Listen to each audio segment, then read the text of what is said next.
Que veut dire ce mot de sacrement? Une définition simple et classique l'exprime au mieux. Le sacrement est un signe en même temps qu'un instrument de grâce. Le sacrement exprime et réalise ce qu'il exprime. Le sacrement manifeste ce qui est donné, il donne ce qu'il manifeste.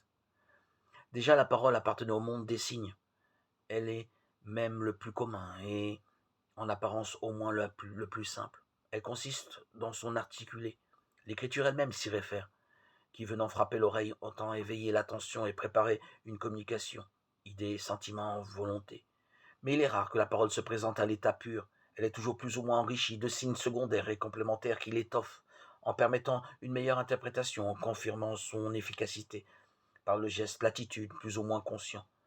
On peut concevoir un signe, on ne manquerait pas à la parole, mais qui consisterait dans une action où l'homme interviendrait en déployant l'ensemble de ses ressources. Qu'on pense aux gestes prophétiques qu'on trouve dans l'Ancien Testament, un Jérémie achetant une propriété dans la banlieue de Jérusalem pour signifier au nom de Dieu que la ville ne sera pas détruite pour toujours. Que Dieu avec sa puissance souveraine prenne à son compte un signe de ce genre, accomplissant du même coup, car c'est ce qu'il dit, il le fait, ce que le signe signifie et qui est ici de l'ordre de la grâce. Et l'on a le sacrement.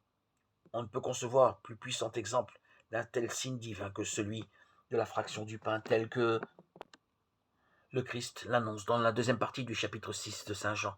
Jésus est pain de vie, non seulement par sa parole, mais par ce corps et ce sang qu'il nous donnera en nourriture et breuvage, sous les apparences d'un pain et du vin.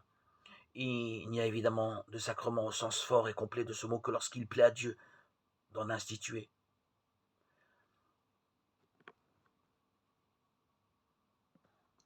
C'est le cas du sacrement du repas de la Seine et du baptême, qui sont les sacrements essentiels.